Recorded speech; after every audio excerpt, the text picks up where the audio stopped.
The moment the screen lit up, I felt something twist inside me. Sharp, instinctive, primal. Not because of the business slides that appeared, but because of the reflection in the corner of her webcam. A bare shoulder. A man's shoulder. And the unmistakable imprint of red lipstick smudged across his collarbone.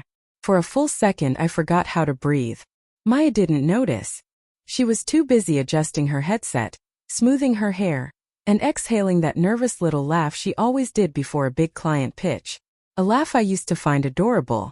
"Okay, ready," she said, unaware her camera was already on. My finger hovered over the mute button, but I couldn't bring myself to speak. Couldn't form a single word. My brain, however, screamed 100 at once. What the hell was that? Who is he? Why is he there? Was I supposed to see this? It was 6:57 p.m. She had told me, "Zoom meeting at 7, big pitch, don't come in." She said it with a quick kiss on my cheek, the kind she gave when she was distracted. I thought she was just nervous about work. But now, watching her dim the lights, angle the laptop, and toss a quick glance over her shoulder toward the bed, I felt something cold spread through me. I wasn't supposed to see this, but I had. Before the call. 2 hours earlier everything felt normal, maybe too normal. A Sunday evening. Rain tapping the windows like impatient fingers. Maya pacing the living room rehearsing her presentation.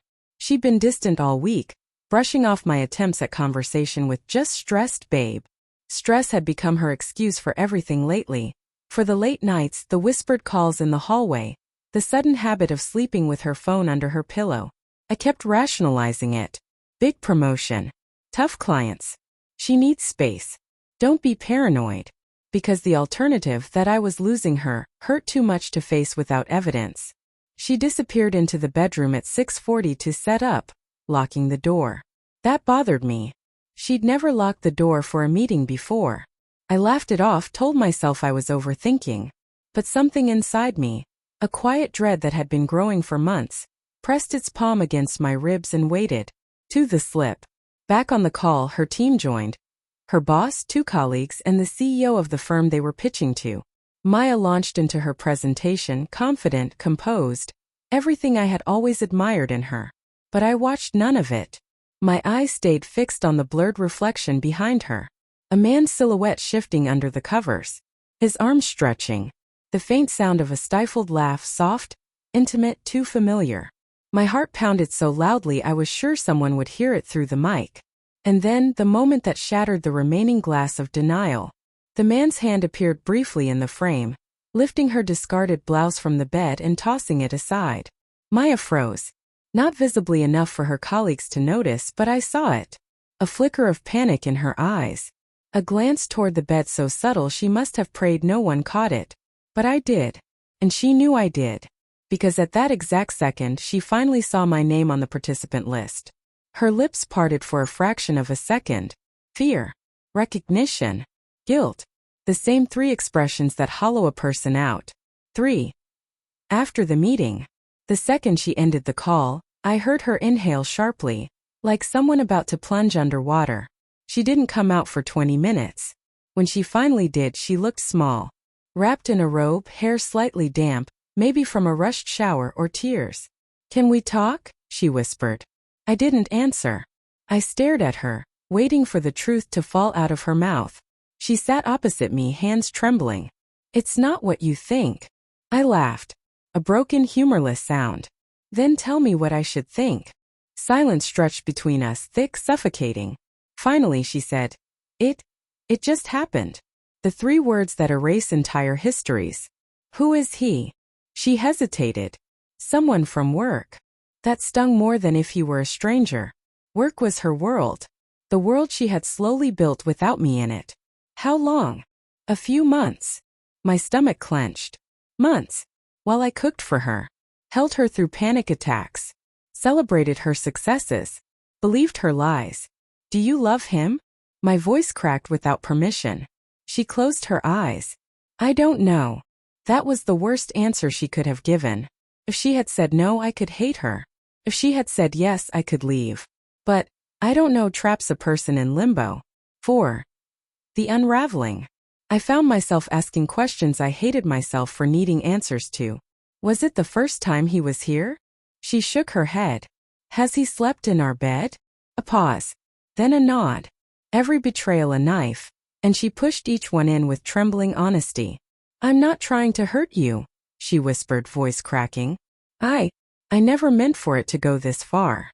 Then why did you let it? She looked at her hands, picking at her nails the way she did when cornered.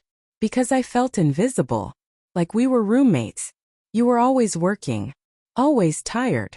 I was working for us, I said, almost pleading. For a life we planned together. I know. And I'm grateful.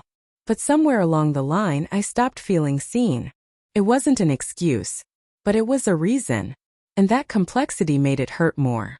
Because it meant I hadn't been perfect either. 5. The twist. I stood to leave, grabbing my keys. I needed air, distance, anything.